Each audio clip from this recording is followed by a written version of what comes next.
அனைத்து நண்பர்களுக்கும் வணக்கம். மாவீரர் போராளிகள் குடும்பநலன் காப்பகத்தின் தாயக நிதர்சனம் யூடியூப் சேனலை சப்ஸ்கிரைப் பண்ணி பெல் ஐக்கோனை முக்கா கிளிக் பண்ணி விட்டீங்கன்னு சொன்னால் நாங்கள் போடுற வீடியோக்கள் உங்களுக்கு உடனே வரும். மாவீரர் போராளிகள் குடும்பநலன் காப்பகத்தின் ஃபேஸ்புக் பேஜினையும் பின்தொடர்ந்து நமக்கான ஆதரவு களத்தினை அதிகமாக தருவீர்கள் என நம்புகின்றோம். கடந்த 15 வருடங்களை பூர்த்தி செய்து 16வது வருடமாக எங்களுடைய பொதுப்பணி சேவையானது தொடர்ந்து கொண்டிருக்கிறது. இதில் ஆரம்பத்திலிருந்தே பல மாவீரர் குடும்பங்கள் போராளிகளுக்கான வட்டத்தை தாண்டி மக்கள் என்ற அந்த பெருவட்டத்துக்கையும் எங்களுடைய செயல் திட்டமானது நடந்து கொண்டிருக்கின்றது. ஆரம்பத்திலிருந்தே மாவீரர் குடும்பங்களுக்கான வாழ்வாதாரம், மருத்துவம் போன்ற விடயங்களில் நாங்கள் கவனம் செலுத்தி வருகின்ற போதிலும் கடந்த 8 வருடமாக வயது வந்தவர்களுக்கான கொடுப்பனவாக மாதந்தோறும் ஒரு சிறிய தொகையை அவர்களுக்காக ஒதுக்கி அவர்களுடைய வங்கி கணக்கிலக்கங்களுக்கு மாதம் வைப்பு செய்து வருகின்றோம். இது இந்த 8 வருட காலத்திலும் ஒரு மாதம் கூட தவறப்படாமல் இவர்களுக்கு கிடைத்திருக்கிறது என்பது இங்கே முக்கியமாக குறிப்பிடப்பட வேண்டிய ஒரு விஷயம். வடகிழக்கு பிரதேசங்களில் பல மாவீரர் பெற்றோர்களுக்கான இந்த மாத உதவித்தொகையை வழங்கி வருகின்றோம். இது அவர்களுக்கு அவர்களுடைய மருத்துவ செலவுக்கு, அவர்களுடைய சிறிய கைச்செலவுகளுக்கு இது மிகவும் பெரிய உதவியாக இருக்கும் என்றதில் எங்களுக்கு மாறுபட்ட கருத்து இருக்க முடியாது. எனவே இப்போது நாங்கள் வடகிழக்கு பிரதேசங்களில் செய்யப்படுற இந்த வயது வந்தவர்களுக்கான, அதாவது மாவீரர் பெற்றோர்களுக்கான கொடுப்பனவு இன்னும் புலம்பெயர் மக்களுடைய ஒத்துழைப்போடு மேலும் பல மாவீரர் பெற்றோர்கள் உள்வாங்கப்பட வேண்டும் என்பது எங்களுடைய ஒரு தீராத அவாவாக இருக்கிறது. எனவே இந்த செயல் திட்டத்தை விரும்புகின்ற புலம்பெயர் நாடுகளில் வாழ்கிற மக்கள் எங்களுடைய அமைப்பு கூடாக இந்த தொடர்பு கொண்டால் மேலும் பல மாவீரர் பெற்றோர்களுக்கான, வயது வந்தவர்களுக்கான ஒரு ஊக்குவிப்பு தொகையை எங்களால் வழங்க முடியும் என்பதை நாங்கள் நம்புகின்றோம். 8 வருடமாக தொடர்ச்சியாக ஒரு முன்னெடுக்கப்படுகின்ற இந்த செயல் திட்டத்தை இன்னும் பலர் பயன்பெறக்கூடிய அளவிற்கு வளர்த்தெடுக்க வேண்டிய பொறுப்பு எங்களுக்கும் புலம்பெயர் மக்களாகிய உங்களுக்கும் இருக்கும் என்பதை நாங்கள் உணர்கின்றோம். எனவே எங்களுடைய செயல் திட்டத்தோடு அனைத்து புலம்பெயர்ந்த மக்களும் இணைந்து கொண்டு எங்களுடைய மாவீரர் போராளிகள் குடும்பநலன் காப்பகத்தின் செயல்பாடுகளோடு ஒத்துழைக்குமாறு வேண்டுகின்றோம். வாருங்கள், இப்பொழுது ஒரு மாவீரருடைய தாயாருடனான காணொளிக்குள் போவோம். அம்மா வணக்கம். வணக்கம். நாங்கள் இப்போது முல்லைத்தீவு மாவட்டத்தில் கருப்பட்ட முளைப்பு தம்பனை கிராமத்தில் உள்ள சித்திரா அம்மாவை சந்திக்கிறோம். அம்மா 3 மாவீரட்ட தாய், 4 போராளிகளை இந்த தேசத்தின் விடுதலைக்காக தந்த ஒரு தாய். அதில் 3 மாவீரர்கள் இந்த விடுதலை காவித்தாக இருக்கிறார்கள். அம்மா, உங்களை பற்றிய ஒரு சிறிய அறிமுகம் கொண்டு சொல்லுங்கள். இந்த கிராமத்தில் 86ஆம் ஆண்டிலிருந்து இந்த கிராமத்தில் வாழ்ந்து கொண்டிருக்கேன். இந்த காலப்பகுதியில் இந்த கணவனும் வியாதிப்பட்டிருந்தார். வியாதிப்பட்டுன்னு சொல்கிறதுக்கு இல்லை, எங்களை பிள்ளைகளுக்காக சாப்பாடு கொண்டு போகும்போது இந்திய இராணுவம் சுட்டது, வயிற்றில் சன்னம்பட்டு அவர் கொஞ்ச நாள் இருந்து 90ஆம் ஆண்டு அவர் செத்துட்டார். சரியான கஷ்டத்தின் மத்தியில் இந்த பிள்ளைகளை வீடு வெளியமாக முடித்து நெல் ஊற்றி வளர்த்து படிக்க வச்சேன். சரியான ஒரு பருவம் வந்த நேரத்தில் பிள்ளைகள் விடுதலை போராட்டத்துக்காக பிள்ளைகள் வெளிக்கிட்டார்கள். நான் சரி, பிள்ளைகள் தேசத்துக்காக வேண்டி எங்களுடைய பிள்ளைகள் தேசத்தை விடுவிக்க போகிறார்கள் சந்தோஷமாக இந்த பிள்ளைகளையும் கொடுத்தேன். ஆனால் இதே நேரத்தில் எந்த பிள்ளைகள் முகத்தை நான் காணலை. பிள்ளைகள் 3 பிள்ளைகள் முகத்தையும் நான் பார்க்கல. 3 பிள்ளையோட கல்லறை மட்டும்தான் நான் போய் பார்த்தேன். அதில் முதல் நான் 1988ஆம் ஆண்டு 2001 நான் மடுவுக்கு போனேன். மகன் இளைஞரில் பார்க்கறதுக்கு காந்தி விடுதலை படுத்தி கொண்டார். அங்கே போய் சொன்னாங்க அவர் போராட்டத்தில் இறங்கிட்டார், அவரை பார்க்கலாதுன்னு சொன்னாங்க. போய் 3 நாள் அங்கே தங்கியிருந்து 3ஆம் நாள் நான் வீட்டுக்கு திரும்பி வந்தேன். அதே 23ஆம் தேதி மகன் வீரச்சாவாடன் தெரிஞ்சு சொல்லி அக்கள் அனுப்பியிருந்தாங்க. வேலை தாங்க முடியாது, அதாவது மத்தியில் பெருசாக அழ முடியாது. உள்ளத்திலே அழுது வீட்டுக்குள்ளேயே அழுது ஒரு மாத வியாதி கிடந்து நான் பத்திலை பார்க்கல. கிடைச்சது ஒரு 45வது நினைவு நாளை போய் முழங்காவில்லை. நான் போய் அவரோட நினைவு நாளாக செஞ்சுட்டு வந்தேன். இந்த முழங்காவில்லை வெயிலும் இல்லை. என் பிள்ளை படுத்து உறங்கி கொண்டிருக்கான். என் பிள்ளைகள் தாயலை உயிரோடு இருக்காங்க. வாசிக்கிறேன். அதை போல் 2006 மகள் விஜி பகலவள் முழங்காவி முகமான சண்டையில் வீரச்சாவடைஞ்சார். அதையும் பார்க்க முடியல.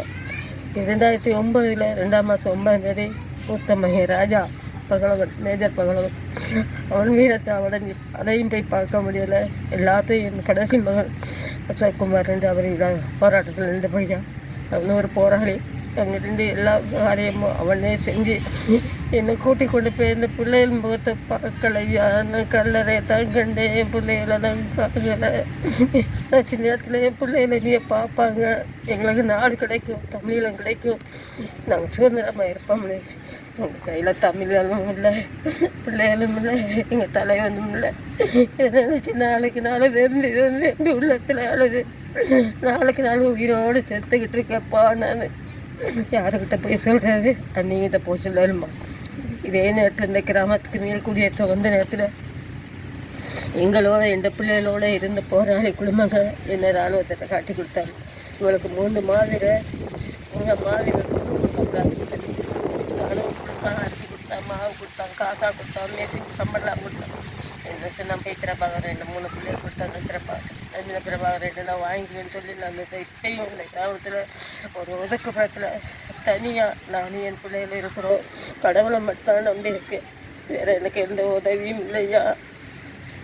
இப்போ 3 மாவீரர்கள் தந்தை இந்த தாய் தனது ஒரு பிள்ளைகளை கூட அவர்களுடைய உடலில் நேரடியாக காண முடியாத அந்த வேதனை உங்களோடு பகிர்ந்து கொண்ட விதம் நெகிழ்த்துகின்றது, நெஞ்சு மிகவும் கணக்கின்றது. எனவே இவ்வாறான பல தாய்மார் எங்களுடைய தேசத்திலே வாழ்ந்து கொண்டிருக்கிறார்கள். அம்மா, நீங்கள் அந்த அப்பாண்ட சம்பவத்தை சொன்னீங்களா? அதற்காக திருப்பி சொல்லுங்க. இந்திய ராணுவத்துக்கு இந்திய ராணுவ காலப்பகுதியில் போராளிகளுக்கு சாப்பாடு கொண்டு போகிற நேரம் உங்களுக்கு சாப்பாடு கொண்டு போகணும். மறைஞ்சிருந்து சுட்டு வயிற்றில் ஒரு சன்னம், அது உள்ளுக்கு இருந்து எடுக்க முடியாது. யாழ்ப்பாணம் கொண்டு போக பயம், எங்கே கொண்டு போகிறதுன்னு தெரியாது. அது உள்ளுக்கே இருந்து அப்படியே உள்ளுக்கு கட்டு மாதிரி வந்து எந்த உடஞ்சி. இது 90ஆம் ஆண்டு 10ஆம் மாதம் 20ஆம் தேதி அவருக்கு காலமாயிட்டார். அதுக்கு கூட நான் அவருக்கு இந்த கையால் ரெண்டு பிள்ளைகளுக்கு சமைச்ச ஒரு சாப்பாடு கொடுக்க அதெல்லாம் ஒன்றும் இல்லை. ஆனால் இயக்கம் இருக்கைக்கே ஓடி வந்ததுக்கு எனக்கு உதவி செஞ்சாங்க, பார்த்தாங்க, வீடு போட்டு கொடுத்தாங்க. நான் வீட்டை என்ன கேட்டு பிள்ளைகளை படிக்க வைக்கணும்ப்பா, சாப்பாடு இல்லைன்னு போய் ஒரு நாள் முழுக்க போய் மம்பாட்டி பிடிச்சி கொடுத்தனா 80 ரூபா சம்பளம். அதில் தான் பிள்ளைகளை பார்க்கணும், நான் சாப்பிடணும், இவருக்கு மருந்து எடுத்து கொடுக்கணும். மாவுங்களை டவுன் அப்படி மடி ஏந்தி மனுஷனை காப்பாற்ற பிச்சையும் வாங்கணும். இது கூட சரி வரல ஐயா. இத்தனை வேதனைகளப்பா நான் தாங்கி கொண்டு இருக்கேன். உங்களுடைய எத்தனை பிள்ளைகள் அம்மா? உங்களுக்கு 8 பிள்ளைகள். 8 பிள்ளைகள்ல 4 பேர் போராட்டத்தில் இருந்திருக்கிறாங்க. அதுல 3 பேர் மாவீரர். ஆனா 3 பேர்ட்ட உடலையுமே நீங்கள் காணல. மூத்த மகள் அவவும் செத்தது கடைசி மாத்தலன்ல. அவர் பொடியை கூட கையால் அடக்கஞ்சையில அப்படி விட்டு இருந்தது. அப்பாவும் ஒரு அந்த காலத்தில் ஒரு நாட்டு பற்றாளராக மிகவும் தீவிரமான செயற்பாடுகளில் ஈடுபட்டு அந்த ஒரு காரணத்தால் தான் அவர் இந்திய இராணுவ காலப்பகுதியில் சுடப்பட்டு அது நோய்வாய்ப்பட்டு அவர் இறந்திருக்கிறார். நீங்களும் ஒரு தேச பணியை கணக்காக செய்தான்னு சொல்லி நாங்கள் அறிஞ்சிருக்கிறோம். உங்களுடைய பேரும் ஒரு பாடகைக்குரிய பேர் சித்ரா என்ற அந்த பாடகைக்குரிய பேர் நீங்கள் உங்களுக்கு பேராக கொண்டிருக்கிறீர்கள். நீங்கள் அந்த காலத்தில் சில நிகழ்வுகளில் பாடினதாக நாங்கள் அறிஞ்சோம்மா. அந்த பாட்டில் ஒரு சில வரிகளை பாடி காட்ட முடியுமா? அந்நிய நாட்டு உதவியுடனே பிரேமா கேட்டது, அது பிரபா சொன்னது. மானமுள்ள தமிழனுக்கு பிரபா சொன்னது, அது ரத்தம் உள்ளது.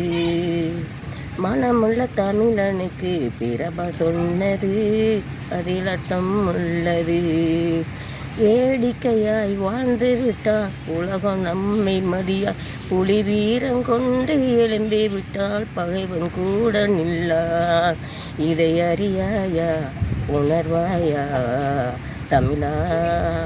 மனமுள்ள தமிழனுக்கு பிரபா சொன்னது, அதில் அர்த்தம் உள்ளது.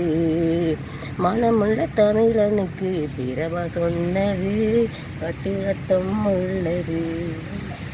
நீங்கள் வேறு என்ன செயல்பாடுகளில் ஈடுபட்டுக்கிறீங்கள் காலங்களில்? காட்டி கொடுத்த கந்தையான்னு சொல்லி ஒரு நாடகம். காட்டி கொடுத்த கந்தையான் ஒரு நாடகம் எழுதி கொடுத்தேன்னா எழுதி கொடுத்தேன். அது இங்கே அரங்கேறல, கிளிநொச்சியில் அரங்கேறல. என் பேரை சரியாக நீ வர சொன்னாங்க. அந்த இடத்துல புள்ளி அந்த இப்போ இருக்க தம்பி போராளியாக இருக்கும், அவன் சின்ன ஆள், அவனை விட்டுட்டு போகலாது. அதனால நான் போகலை, எழுதி கொடுத்தேன். அதை அங்கே கிளிநொச்சியில் அரங்கேறினது. நீங்கள் வேறு என்ன சொல்ல விரும்புகிறீங்கள்? அம்மாவுக்கு ஒரு 3 மாவீரர் தாய், ஒரு மகனோடு தான் இருக்கிறா, மிகவும் வறுமையில் தான் வாழ்ந்து வர்றான். நாங்கள் எங்களுடைய மாவீரர் போராளி குடும்ப நலன் காப்பகத்தில் மாதம் ஒரு 10,000 ரூபாவுக்கு ஒரு உதவி கொடுப்பனவாக கொடுத்து வர்றோம். இது தவிர எங்களோட நீண்ட காலம் தொடர்பு இருக்கிற ஒரு மாவீரட்ட தாயார், ஒரு மாவீரட்ட தாய் இல்லை, 3 மாவீரட்ட தாய். இந்த வகையில் அந்த வகையில் இந்த குடும்பமே இந்த தேசத்துக்கு மிகவும் அந்நியோன்யமாக இருந்து சேவையாற்றிய ஒரு குடும்பம். அம்மா, நீங்கள் வேறு என்ன சொல்ல விரும்புகிறீங்க? எனக்கு என்னையா இப்போ நான் கடைசியாக கேட்குறேன்னா, எந்த பெத்த பிள்ளைலாம் அவங்கள நினச்சி கேட்குறேன்.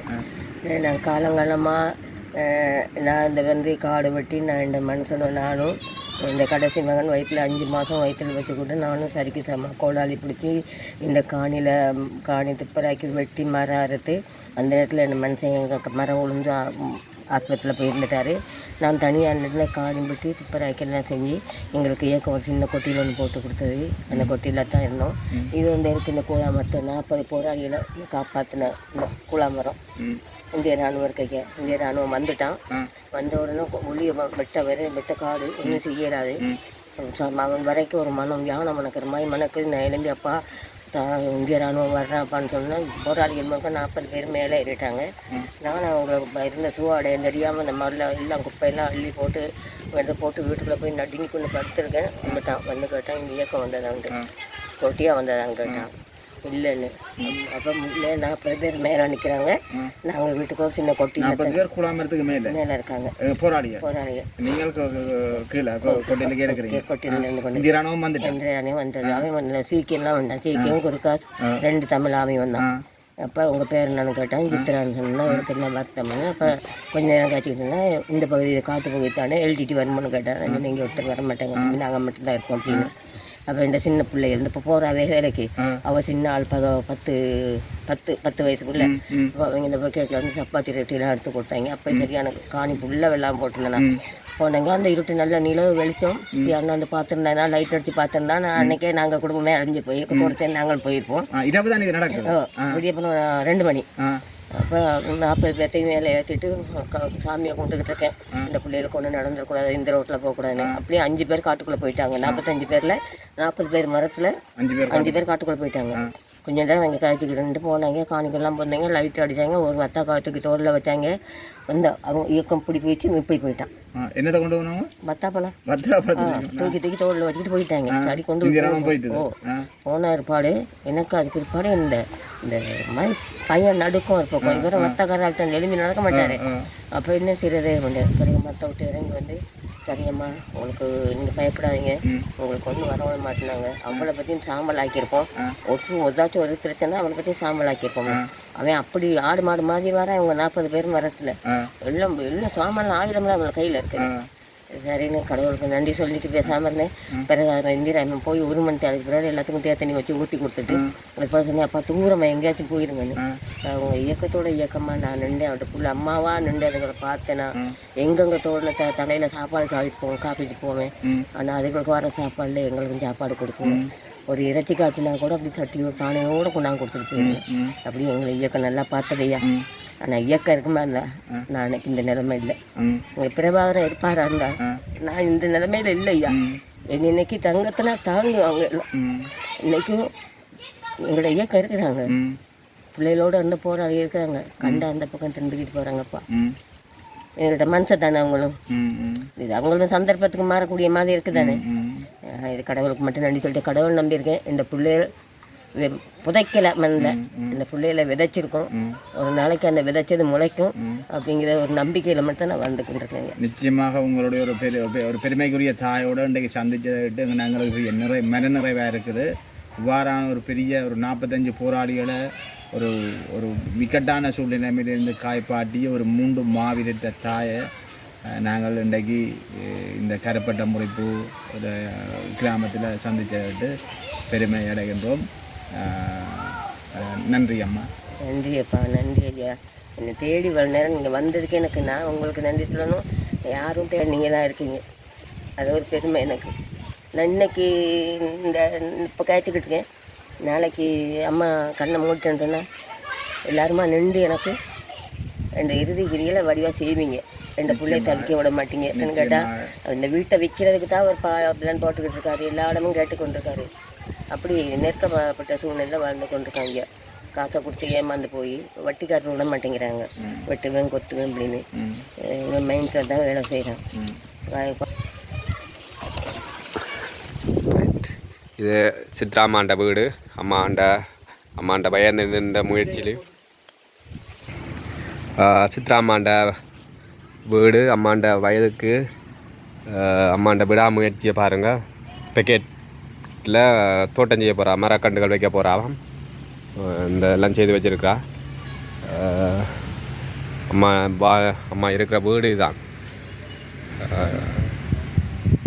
எல்லாம் அறக்குறையாக தான் இருக்குது. 3 மாவீரன் அம்மா நாட்டுக்காக வலுவாக சேவை செய்திருக்கா. ஈழத்துக்காக இப்படி தான் இருக்குது வீடு.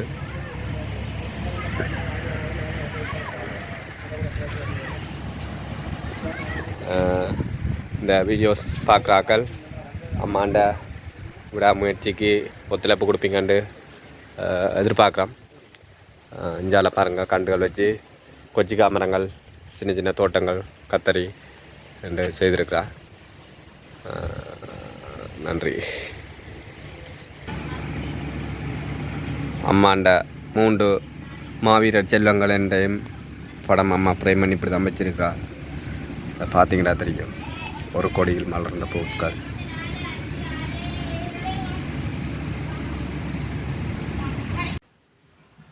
மக்களுடன் போராளிகள், மக்களுக்காக போராளிகள்.